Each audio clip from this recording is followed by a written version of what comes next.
I'm a huge sports fan and I love following sports manga and anime, with Haikyuu and Baby Steps being my favorites. Soccer has been my favorite sport out of the bunch, and I've just watched Inazuma 11 a few years back. I've even watched a bit of Days while it was airing, like 6 to 7 episodes, which I should probably get back to. It's been on hold for a long time.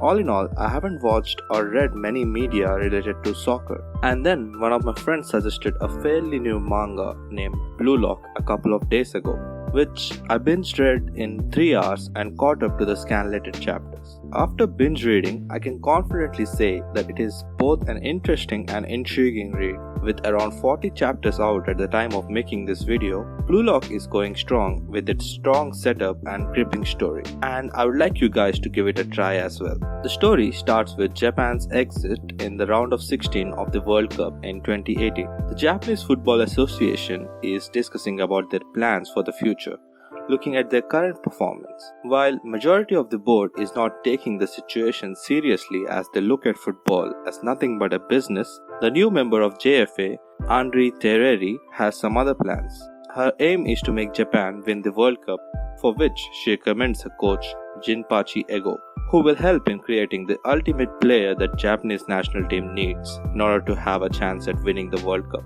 Then we shift our attention towards the protagonist of the story, Yoichi Isagi, who is currently playing the qualifier match for the nationals in Saitama Prefecture. He is a second-year high school forward who is quite decent with the ball at the foot, which can be seen in this panel, wherein he dribbles past one of the defenders and comes one-on-one with the goalkeeper.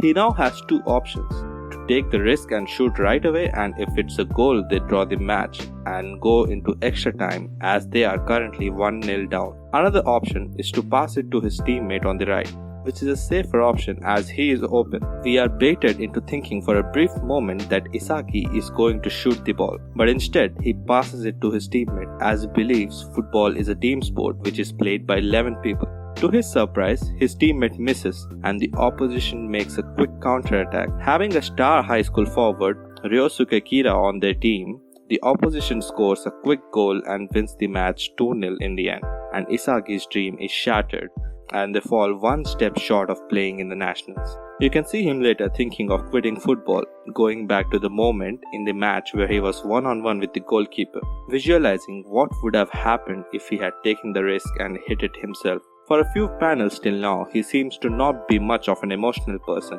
We don't see him feel sad after his loss, but after visualizing and regretting his decision, he suddenly bursts into tears because after all, he wanted to score. He wanted to win. He wanted to take his team to the nationals.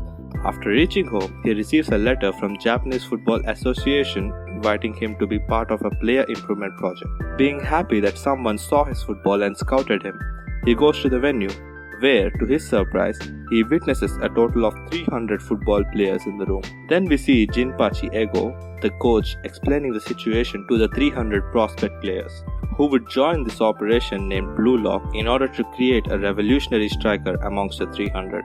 That one striker would be given a chance to represent Japan in the 2022 World Cup and lead the team towards the cup.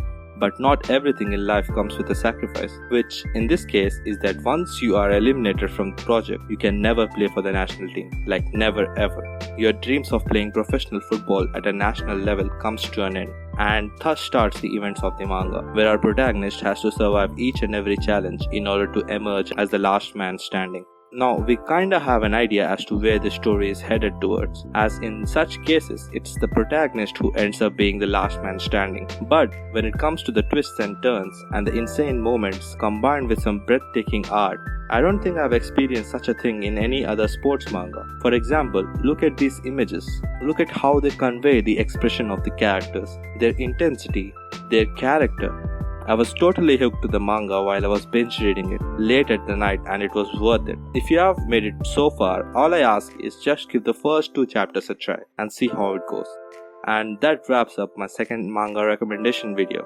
If you like this type of thing, I'll consider making it into a series wherein I talk about the new mangas I read every week or so. Do consider liking the video and subscribing if you haven't already. Share the video as well, as that helps me immensely, and I'll see you in the next video.